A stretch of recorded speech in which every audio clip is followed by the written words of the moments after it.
아마 가은 씨가 또 MC로 오시기 전 사전 조사를 좀 많이 하셨을 것 같아요. 네, 조금 조사를 해봤어요. 오늘 이제 이야기 나눠볼 게 한국조폐공사잖아요. 아무래도 공기업이다 보니까 많은 이제 취업 준비생들이 노려볼 만한 곳이 아닐까라는 생각을 합니다.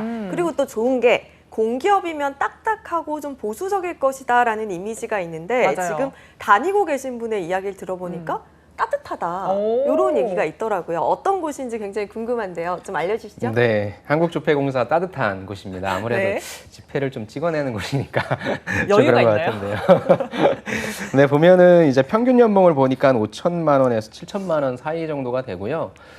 올해는 안 올라온 것 같은데 그 작년도까지 유튜브에 한국조폐공사 이제 채용 때문에 이제 올리신 영상들을 보니까 정말로 말씀하신 대로 좀 따뜻하고 여러분들한테 좀 많은 정보를 주려고 하는 것 같더라고요. 취준생분들이 그래도 한국조폐공사 같은 경우에는 꾸준한 채용을 하고 있으니까 관심을 좀 가져주시는 것 같고 조금 이따 제가 뒷부분에 말씀드리긴 하겠지만 유일한 제조업이에요. 공기업 중에서. 그래서 우리 이공계 분들도 좀 많이 지원하실 수 있고요. 그리고 저는 무엇보다도 여러분들이 지원하심에 있어서 한국조폐공사는 서류, 자기소개서도 많이 보지는 않습니다. 네. 그 다음에 NCS도 그냥 필기만 봅니다. 직업기초 능력. 그렇게 해서 여러분들이 아마 다른 공기업들을 준비하시려고 이런저런 준비들을 좀 하셨을 텐데 그런 것들을 그대로 좀 적용시킬 수 있으니까 아무래도 여러분들이 좀 많이 지원하시지 않나 그런 생각을 좀 갖고 있습니다. 네, 사실 공기업 하면 굉장히 까다롭고 허들이 높기로 유명한데 그렇죠. 와, 공기업 중에서도 이런 곳이 있다니 굉장히 신기한 것 같습니다. 네. 뭐 화폐를 발행하는 곳이라는 건 이름을 통해서도 잘 알 수 있을 것 같은데요. 네. 조금 더 자세하게 소개해 주시면요. 네, 오늘 여러분들한테 좀 한국조폐공사에 대해서 좀 자세하게 알려드리도록 하겠습니다. 먼저 설립 목적을 좀 보니까 화폐 및 유가증권 등 국가적 보안 제품의 안정적인 제조, 이 안정이라고 하는 말이 좀 중요할 것 같아요. 그 다음에 공급 임무를 수행하게 할 목적으로 한국전쟁의 혼란기인 1951년 10월 1일 날 설립되었다고 합니다. 와. 대한민국의 화폐, 그 다음에 여러분들이 갖고 계신 신분증 있죠? 그것을 제조하는 기획재정부 산하의 준시장형 공기업, 이것은 뒤에 공사가 붙어 있기 때문에 그렇겠죠. 중앙은행이 화폐 발행량을 결정을 하면 거기에 따라서 화폐를 직접 만드는 우리나라 유일의 제조 공기업입니다. 네. 완벽한 제품 생산을 위해서 아까 말씀드렸던 대로 보안성 되게 중요하겠죠. 또 공신력, 화폐를 만들었는데 공신력이 없으면 안 되겠죠. 이런 것들을 최고의 가치 기준으로 설정하고 공공의 보안 제품 생산을 위한 용지 제조, 인쇄 및 주화에 대한 일괄 생산 체제 구축, 특수 기술 자체 개발, 보안성 유지를 위한 시스템 등으로 부여된 사업을 수행하고 있고요. 여러분들이 계속적으로 조금 인식하셔야 되는 단어가 보안이다라고 하는 그 부분이라고 생각하시면 좋을 것 같습니다. 예, 아무래도 이제 한국조폐공사라고 하면 네. 화폐 발행만 떠올리시는 분들이 많을 것 그렇죠. 같은데 네. 다른 사업들도 진행을 굉장히 많이 하고 있다고 해요. 네네. 어떤 사업들 진행되고 있나요? 네, 같이 한번 좀 보시면서 말씀을 좀 드리도록 하겠습니다. 사업 분야를 보니까 화폐류, 우리가 흔히 갖고 있는 화폐류 제조 있고요. 유가증권, 그 다음에 은행권 및 유가증권에 소용되는 용지 제조 및 수출 등이라고 해서 영화 보면 막 위조지폐 나오고 어떻게든지 똑같이 만들어내려고 하잖아요. 네. 그럼 당연히 공신력이라고 하는 부분이 들어가야 되니까 그런 것들이 따라잡을 수 없는 첨단 기술에 관련된 부분이라고 생각해 주시면 좋을 것 같습니다. 그래서 보니까 2006년도 1월에 세계 최고 수준인 새 5,000원권 만들었고요. 2007년 1월에 새 10,000원권과 새 1,000원권, 그리고 2009년 6월에 50,000원권까지 제조를 하였다고 합니다. 50,000원권 같은 경우에는 D형 홀로그램, 그 다음에 입체형 부분의 노출 운선 등 22가지의 첨단 위변조 방지 장치를 새롭게 적용했고요. 지속적으로 위변조 방지 기술을 개발해야 할 거고 진위 감정 업무도 수행하고 있습니다.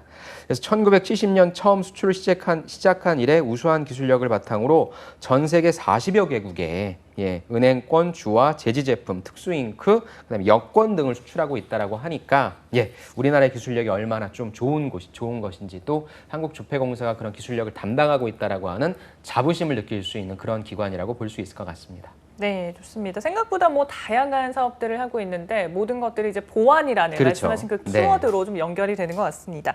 자, 이번에 신입 직원을 채용하고 있는데요. 전반적인 내용부터 한번 짚어볼까요? 네, 정확한 타이틀을 살펴보면 2021년도 상반기 한국조폐공사 신입직원. 여기는 바로 뽑아서 신입으로 가는 게 아니라 채용형 인턴으로 간다. 네. 요거고요. 임용일자를 보니까 2021년 6월 30일 예정입니다. 그리고 채용형 인턴 계약 기간은 3개월 정도 여러분들이 인턴 실습을 하신 다음에 정직원으로 가는 구조고요. 보수를 조금 많이 주시면 좋을 것 같은데 월 200만 원. 월 200만 원 받네요. 근무 네. 시간은 주 5일.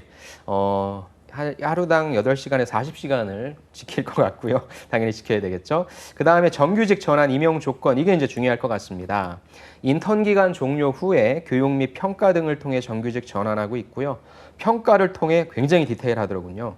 96% 정도가 정규직 전환 예정이라고 합니다. 와. 전환 인원은 평가 결과 및 경영 여건에 따라 증감이 가능하다라고 하니까 일단 저는 웬만하면 다 뽑아줄 것 같은데 100%라고 하면 약간 마음을 놓을 수 있으니까 좀 긴장해라 라고 하는 차원으로 네. 하는 것 같고요. 근무지는 한국조폐공사의 전 사업장인 대전, 경북, 경산, 충남, 부여 등이 있습니다.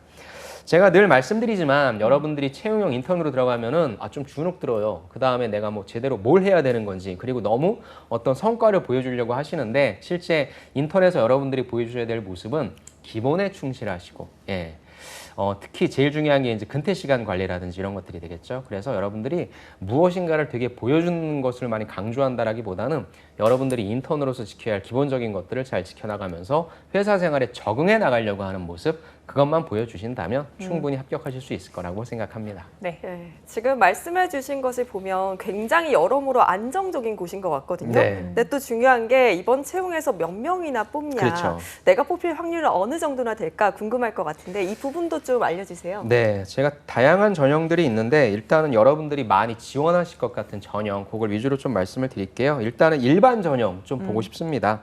제일 많은 인원을 뽑고 있고요. 직렬 보면은 행정사무, 행정기술부터 그다음에 제일 많이 뽑는 인쇄, 기계, 전자기술에서 총 30명인데 제가 작년도 상반기 때에 몇 명을 뽑았는가 봤더니 41명 정도 뽑았더라고요. 그래서 작년 상반기보다는 확실히 조금 줄어들긴 했습니다. 근데 작년에 뽑았던 인원들을 보니까 작년에 제가 유튜브를 보니까 작년에 좀 유난히 많이 뽑은 것 같긴 해요. 사실 이 정도 수준이었거든요. 그래서 전년도보다는 조금 줄어들긴 했는데 그 전년도 같은 평년 수준이다라고 좀 보시면 좋을 것 같습니다. 그래서 이쪽이 한 30명 정도 뽑고 있고요. 또 R&D 전형 같은 경우에 한 명씩 해서 3명을 뽑고 있습니다.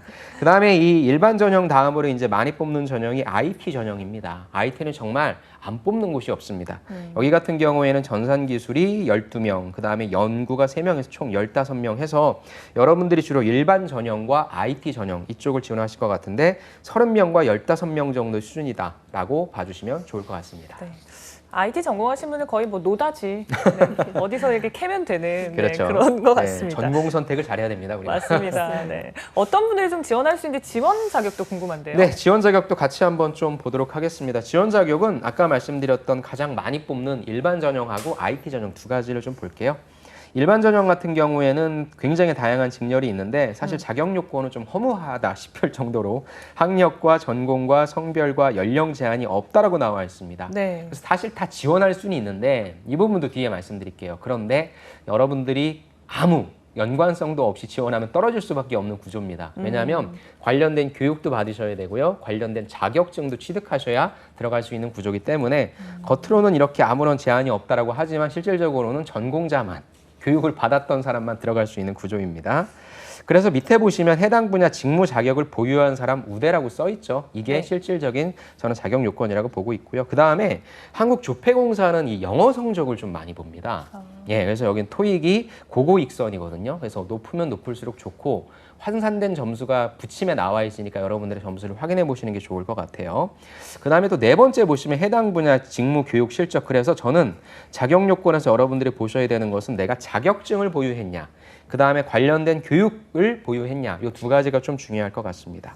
다음은 IT로 넘어가면요. IT 같은 경우에는 공통적으로는 프로그램 언어를 활용 가능해야 된다. 지금 여기는 또 쉽게 얘기해서 코테를 봅니다. 코딩 테스트를 보기 때문에 코테를 못 보면 떨어질 수밖에 없는 구조죠. 역시 직무 자격을 보유한 사람, 직무 교육 실적을 보유한 사람. 그래서 뭐 학력, 전공, 성별, 연령 제한은 다 없다라고 하는데 실질적으로는 공통적인 요건을 여러분들이 보시는 게 좋을 것 같고, 전임 연구 같은 경우에는 당연히 연구 쪽이 되겠죠. 그래서 석사 이상의 학위 소지자, 이것이 조금 중요한 사항이다라고 말씀드리고 싶습니다. 네, 그럼 이번에는 각 직무별 어떤 일들을 하고 또 이 일들마다 어떤 역량을 필요로 하는지 알아볼 텐데요.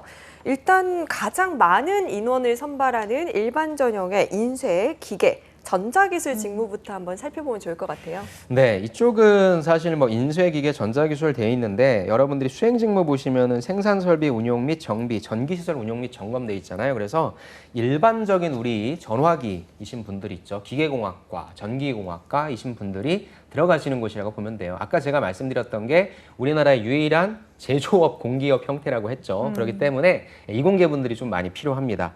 기계시설 등 운용 및 정비, 인쇄 및 제지 생산 설비 운용, 그다음에 기계 고장 요인 분석 및 대책 수립 등등.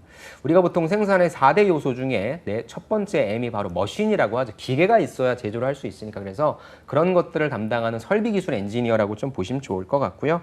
그다음에 전기시설도 있겠죠. 기계가 돌아가려면 전기가 필요하니까. 전기시설 운용, 전기시설의 점검 및 예방정비 등 설비관리 엔지니어라고 볼 수 있고요.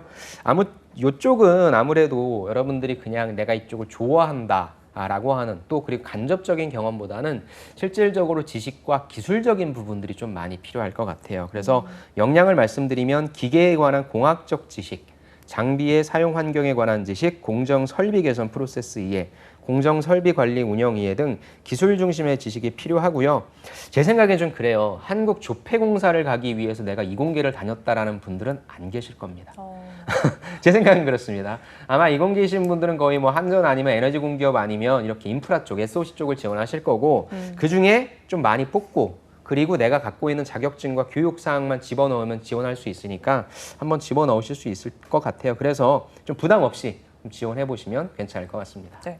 근데 30명 중에 19명을 뽑는다는 건 또 가장 많은 역할을 그렇죠. 하고 있다라는 맞습니다. 것 같은데 네. 근데 요즘 지폐 들고 다니는 사람 거의 없잖아요. 그렇죠. 그래서 이게 수요가 줄면 공장도 좀 덜 돌아갈 것 같은데 그런 개념은 아닌가 봐요. 근데 아까도 말씀드렸지만 네. 여기가 지폐도 하지만 뭐 유가증권이라든지 다양한 우리가 복제가 되어서는 안 되는 것들에 대한 쪽으로 또 많이 사업을 확장하고 있기 때문에 그런 쪽에 대한 니즈. 그래서 여러분들이 보시면 화폐본부도 있고 제지본부도 있고 아이디본부도 있죠. 네. 이런 쪽으로 나뉠 수 있으니까 너무 화폐 쪽으로만 집중을 안 하시는 것도 괜찮을 것 같습니다. 네, 좋습니다. 자, 다음으로는 행정사무 분야인데요. 5명을 선발하고 있네요. 네, 맞습니다. 행정사무 같은 경우에는 뭐 다양한 직무들이 있는데요. 역시 좀 같이 보면서 말씀을 드리도록 하겠습니다. 일반적인 행정사무 하면은 여기 수행 직무를 보니까 뭐 기획, 국내 영업부터 해가지고 뭐 되게 많이 나와 있는데 사실 5명 뽑는데 수행 직무는 5개가 넘어요. 그러네요. 그래서 왜 그런지는 모르겠는데 일단 제가 전반적인 경영 지원에 관련된 거 설명드리고요. 그다음에 이제 조폐공사만의 특징인 영업 쪽 설명을 좀 드리도록 하겠습니다. 먼저 기획이죠. 기획이라고 하는 것은 뭐 하는 겁니까? 우리 회사가 무엇을 먹고 살 건지에 대한 미래 청사진을 그리는 거예요. 그러려면 당연히 우리 회사가 무엇을 먹고 사는지, 어떻게 잘 먹고 살았는지, 못 먹고 살았는지에 대한 지표가 좀 필요할 것 같습니다. 네. 그래서 내가 그런 것들을 바탕으로 지표에 대한 해석을 바탕으로 앞으로 무엇인가 하면 좋겠다라고 하는 산업 분석, 경영 전략 및 사업 전략을 수립하는 거다. 그 다음에 아까 말씀 잘 주셨어요. 점점 여러분들 지폐 안 갖고 다니잖아요. 누가 요즘 동전 갖고 다닙니까? 그러면 우리 조폐공사가 향후에 어떤 식으로 무엇인가 또 다른 새로운 먹을거리 창출해야 되는가? 누가 하는 겁니까? 기획에서 하는 겁니다. 그런 일들을 하는 거다라고 볼 수 있고요. 다음 총무부터 갈게요. 총무는 우리가 보통 자산관리라고 볼 수 있습니다. 그래서 기록물 관리, 자산 관리, 비품 관리, 문서 관리 등등 이런 것들에 대해서. 그래서 저는 회사에서 인사와 총무가 있는데 인사는 여러분들이 회사 다니는데 필요한 소프트웨어, 눈에 안 보이는 시스템을 설계한다라고 보면 총무는 하드웨어 설계해 주는 거예요. 회사 갔을 때 컴퓨터 있겠죠, 책상 있겠죠, 근무하는 데 필요한 다양한 자산들, 그런 것들을 관리하는 게 총무인데 여기는 특히 제일 앞에 써 있는 기록물 관리라고 하는 부분이 좀 중요합니다. 그래서 기록물 관리는 또 여러분들이 관련된 자격증이나 교육을 좀 받으시면 더 높은 배점을 받으실 수 있거든요. 그래서 여기는 조금 다른 곳과 달리 기록물 관리 쪽에 경험이 있으신 분들이 쓰시면 조금 더 유리할 것 같습니다. 다음에 인사급여는 아까 말씀드렸다시피 뭐 그런 소프트웨어 설계하는 거고요. 인사관리, 급여 및 후생 지원, 그다음 노사 파트너십 구축 이런 것들이 있고요. 재무회계는 우리 회사가 돈을 어떻게 벌었고 어떻게 썼는지 그런 것들에 대해서 기획하고 그다음에 보고하는 것들이 있고요. 다음 세무 업무도 있겠죠. 다음에 조달도 있겠죠. 전자 조달 시스템 운영, 계약 체결하는 게 있습니다. 그다음에 제가 아까 말씀드렸던 그 두 가지 국내 영업과 해외 영업이 있습니다. 국내 및 해외 관련 산업 분석, 고객 관리, 사업 마케팅, 전략 순입 및 실행 등 단순히 우리 공사라고 해서 우리나라 그 공공기관에서만 하는 게 아니라 아까도 말씀드렸죠. 위조되어서는 안 되는 것들에 대해서 만들어내야 된단 말이죠. 그래서 그러한 조폐공사의 기술력을 바탕으로 국내 영업할 수 있겠죠. 그리고 아까 제가 해외로 나갔다고 했지 않습니까? 그거에 관련해서 전략 수립하고 마케팅하고 우리가 이만큼 기술이 있으니까 니네 절대 내가 위조할 수 없는, 변조할 수 없는 그런 거 만들어 줄게 라고 얘기할 수 있는 잠재 고객 발굴, 고객 관리, 계약 체결.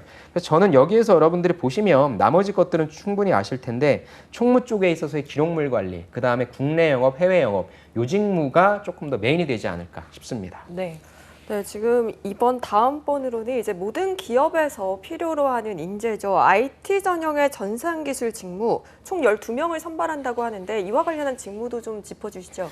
네, 이 전산기술 같은 경우에는 사실 뭔가 특별히 나뉘어지는 건 좀 없는 것 같고요. 그냥 간단하게만 좀 살펴보면 네. 클라이언트 직무가 좀 있는데 이거는 뭐 컴퓨터 프로그래밍 언어로 각 업무에 맞는 소프트웨어 기능에 관한 설계, 구현 및 테스트 수행이라고 돼 있어서 IT 준비하셨던 분들 또 어차피 코테가 들어가니까 코테 준비하셨던 분들이 들어가셔서 하시게 되는 역할이라고 좀 보시면 좋을 것 같고요. 그 다음에 뭐 백엔드, 정보 보안, 빅데이터 분석, IT 품질 관리 등이 있으니까 그냥 IT를 준비하셨던 분들이 직무기술서 한번 읽어보시고 거기에 맞는 내용으로서 적용시켜서 서류 작성해 주시면 좋을 것 같습니다. 네. 그래서 필요 역량 같은 경우에도 보면은 여기는 어찌됐건 기술직이지 않습니까? 맞아요. 직무기술서에 필요 직위태가 나와 있을 텐데 기술 그 부분을 조금 여러분들이 포커싱해서 봐주시면 괜찮을 것 같습니다. 지금 전산기술 직무 필요 기술을 짚어주셨어요. 네네. 필요 역량? 그러면 앞서한 그 행정사무 관련해서 좀 어떤 역량이 필요한지도 같이 짚어주시면 좋을 것 같아요. 예, 행정사무 같은 경우에는 사실 여기는 어떤 직위태 중에서 저는 뭐 지식이라는 부분도 물론 들어가긴 하겠지만 태도적인 부분, 경험적인 부분이 좀 중요할 것 같아요. 그런데 일반적인 기업들은 그런데 여기 조폐공사 같은 경우에 아까도 말씀드렸죠. 내가 관련된 교육을 들어야 되고요. 관련된 자격증이라고 하는 정량적 스펙을 조금 요구하기 때문에 네. 여기도 잠깐 보면 기획 같은 경우에는 경영 환경 분석, 사업 전략 수립 기법, 뭐 통계 지식 등에서 그런 자격증을 갖고 계신 분들 좋고요. 영업과 해외 영업, 국내 영업이나 해외 영업 같은 경우에도 역시 뭐 환경 분석, 마케팅 전략 수립, 그래서 뭐 마케팅의 포피다, 환경 분석이 뭐 패스트다 이런 것들. 그 다음에 해외 영업 같은 경우에는 아무래도 왔다 갔다 나가니까 수출입 관련된 거. 그런 지식이 있으면 좋고요. 총무는 기록물 관리, 그 다음에 뭐 인사 이쪽은 굳이 따지자면 뭐 노동법이라든지 이런 거, 법적인 거. 재무회계 같은 경우에는 당연히 재무회계, 세무회계 이런 쪽 관련된 지식이 있으시면 좋을 것 같고요. 조달 같은 경우에도 여러분들이 조달에 관련된 지식이라기보다는 보통 보면 이제 SCM에 관련해서 교육받으신 분들이 있을 거예요. 그래서 그런 거 어필해 주시면 좋을 것 같습니다. 네, 좋습니다. 그 앞서 궁금한 게요. 네. 기록물 관리와 관련한 어떤 자격증이 있으면 네. 이 총무직에서 유리하다고 하셨는데 네. 그 자격증은 구체적으로 좀 어떤 건지 알 수 기록물 있을까요? 관리에 관련된 자격증도는 솔직히 제가 어떤 것인지는 잘은 모르는데 네. 이쪽은 제가 공부를 하기론 학사로만 공부한다라기보다는 석사로서 공부를 하는 제가 왜냐면 두 친구를 만나봤거든요. 예. 한 친구 같은 경우에는 장학재단에 들어갔었고요. 한 친구 같은 경우에 한국 승강기안전공단에 들어갔었는데 기록물 관리를 뽑는 기업들이 좀 있어요. 그래서 이쪽은 아마 여러분들이 그냥 쉽게 공부 안 하신 분들이 접근하기 힘들 것 같고 내 전공, 그다음에 석사 전공까지가 기록물 관리다라고 하는 분들은 아무래도 서류 전형 통과할 확률이 좀 높을 테니까 이쪽을 좀 노려보자라는 말씀을 드리고 싶습니다. 네, 좋습니다. 다음으로 또 공기업 지원할 때요. 우대사항이랑 가점이 사실은 굉장히 그렇죠. 중요하거든요. 네. 짚어주시면요. 여기 한번 보니까 네. 내가 어떤 거에 좀 속해서 가점을 받을 수 있냐라고 봤더니 일단 공인 제2외국어 성적 보유자, 그러니까 영어가 아니라 제2외국어입니다. 요거 같은 경우에 부치 모를 보시면 제2외국어가 나와 있으니까 꼭 한번 체크해 보시면 좋고요. 네. 만점이 1% 주네요. 다음에 한국사 능력 검정 1급 요거는 만점 1%니까 이거는 없으면 마이너스가 되겠죠. 네. 그렇죠. 그러니까 요거는 여러분들 갖고 계신 분들이 유리할 거고요. 다음에 조폐공사의 사회 형평적 체험형 인턴이다. 근데 요거는 많지 않을 것 같아요. 그래서 요거는 좀 빼고요. 그다음에 고급 자격증 보유자, 변호사, 뭐 변리사이신 분들이 굳이 한국 조폐공사를 뭐 들어갈 수도 있겠지만 그래서 네. 이것도 역시 저는 네. 여러분들이 그래서 나는 한국사 하나 있다라고 하면 내가 마이너스는 아니구나 이렇게 생각해 주시는 게 좋을 것 같고요. 또 우대사항도 있는데요. 우대사항 같은 경우에도 별점 보시면 여러분들이 파악하실 수 있으니까 그거 참고해 주시기 바랍니다. 네. 네. 겪어보면 안다고 하셨는데 굉장히 사이다 같은 예, 맞아요. 핵사이다 발언들을 네. 해주시는 것 같아요. 이번에는 이제 지원자들이 가장 먼저 마주하게 되는 게 이제 그렇죠. 1차 서류 전형일 네네. 것 같아요. 이 서류 전형은 어떤 기준으로 평가가 될까요? 전 상당히 저한테 사이다라고 말씀해 주셨는데 여기가 사이다 같아요. 너무 명쾌하더라고요. 아, 그래요? 여기 네. 좀 상세히 살펴봐야 됩니다. 대표 직무 두 가지, 일반이랑 IT 좀 살펴보도록 할게요. 자, 어떻게 보냐. 일단 자기소개서는 아주 시원하게 야, 적격이냐 부적격 이것만 볼게. 너무 부담 갖지 마라 라고 해서 여러분들 자기소개서 편한 마음으로 작성해 주시면 돼요. 그럼 뭐가 포인트냐. 직무 자격이 포인트입니다. 50점이거든요. 제가 여기서 그래서 일단 이쪽 우리 사무행정 쪽, 이쪽 행정사무 쪽 보니까 여러분들 이건 다 갖고 계실 거예요. 정보처리기사, 커말 1급, 사회조사 분석사, 그 다음에 뭐 전산회계 1급, 전산세무 1급, 재경관리사 등등 여러분들이 지원하시는 쪽, 흔히 내가 공공기관을 준비하기 위해 따는 기본적인 자격증들이 있을 겁니다. 그것만 있으면 일단 직무 자격증은 어느 정도 좀 커버가 될 것 같아요. 네. 그래서 이 부분이 저는 가장 중요한 키다라고 말씀드리고 싶고요. 그 다음에 영어 성적 같은 경우에 제가 아까 그랬죠. 토익은 고고익선이다. 이런 기업들이 간혹가다 있어요. 한전도 그렇고 인국공도 그래요. 네. 여기도 그렇습니다. 저는 조폐공사가 왜 이렇게 영어를 보는지 조금 의아하긴 한데 뭐 그러네요. 해외 영업 때문에 그러겠죠. 아무튼 영어 성적 높으신 것도 되게 중요하고 그 다음에 직무교육 요거 좀 중요합니다. 그래서 제가 좀 말씀을 드리면 일단 직무 자격 같은 경우에는 배점 한도 내에서 최대 3개까지만 합산을 하고요. 동일 종목은 높은 점수의 자격증 1개만 인정을 한다라고 합니다. 그래서 여러분들이 보셔서 내가 어떤 것에 적용될 수 있을 것이란가 해서 여러분들의 점수를 좀 따질 수 있을 것 같고요. 영어 성적 같은 경우에도 30점 만점으로 환산하니까 꼭 체크를 해보시고요. 직무 교육이 재밌죠. 직무 교육에 관련된 점수가 과목이 없는 거에서부터 5과목까지 나와 있습니다. 그래서 5과목까지 다 있으시면 20점 만점을 받으실 수 있으니까 내가 자기소개서는 어차피 안 보고 있는 자격증과 직무 교육 그럼 여러분들이 사실 붙을지 안 붙을지는 사실 모르는 거거든요. 그러니까 아까 제가 말씀드린 것처럼 일단 한번 여태까지 준비된 상태에서 집어넣어보자. 대신에 이제 여러분들 저는 여기서 변별력 가질 수 있는 게 영어 성적이 조금 될 수도 있을 것 같아요. 네. 그래서 일단은 그렇게 좀 준비해 주시면 좋고요. IT 같은 경우도 한번 보도록 하겠습니다. IT 같은 경우에도 자기소개서는 역시 적격과 부적격이라고 하는 부분이 있고요. 여기는 이제 코딩 테스트가 50점이라고 해서 아무래도 기술이니까 이쪽이 좀 제일 중요할 것 같습니다. 그래서 여기에 여러분들이 조금 주안점을 두셔야 될 것 같고 직무 자격도 직무 교육도 역시 마찬가지로 30점과 20점씩을 들어갑니다. 자, 그러면 먼저 자기소개서 관련해서 좀 간단하게 앞서서 말씀드리면 네. 일단 자기소개서는 앞서 보셨던 사무 쪽과 행정 그쪽과 마찬가지로 공통 및 필수 지원 자격 미충족 및 자기소개서 불성실 자격자 작성자는 부적격 처리한다라고 하는데 이건 AI 검증이 돼 있거든요. 즉 사람이 보지는 않고 AI가 시스템을 돌려서 뭐 공사 명칭 여러분들 제일 많이 틀리는 게 이거예요. 저도 공공기관에서 자기소개서 평가하면 여러분들이 어이없이 회사 이름을 틀리는 경우가 많습니다. 그래서 공사 명칭 오기 조심하시고요. 그 다음에 칸을 채우기 위해서 무의미한 단어에 나열하시면 사람이 안 읽는다라고 해서 떨어뜨리는 게 아니라 기본값을 설정해놓고 이 친구는 이렇게 했기 때문에 그냥 떨어뜨려 버립니다. 그 다음에 1개 이상 항목 미작성 이럴 확률은 좀 낮겠죠. 근데 그 다음에 이제 비속어 사용이라든지 제일 조심하셔야 될 게 이제 표절입니다. 표절. 네. 안 본다라고 하니까 남의 거를 긁어 갖고 와서 표절할 수 있는 그런 경우가 없지 않아 있습니다. 아니면 여러분들이 작년이나 이전 채용 때 썼던 걸 그대로 갖고 들어온다. 내가 그때는 붙었다라고 해서 그것도 저는 좀 위험할 것 같아요. 그래서 이런 부분들은 그냥 검증하면 바로바로 나오는 거니까 자기소개서 쓰실 땐 안 본다라고는 하지만 조심할 요소가 있고요. 요거는 제가 조금 이따 뒷부분에 다시 한번 말씀드릴 테니까 네. 그거 조심해 주시면 좋을 것 같습니다. 그 다음에 코테 같은 경우에 보면은 만점의 60% 미만 득점자는 부적격 처리한다라고 하니까 이건 좀 절대적인 점수가 좀 필요할 것 같네요. 그래서 IT 하시는 분들 중에 모두 다 코테를 잘 하시는 건 아니거든요. 그런데 일단 어떻게 될지 모르잖아요. 코테가 조금 어렵더라도 하실 수 있는 분들은 저는 지원해 보셔서 시험 보시는 게 맞을 것 같습니다.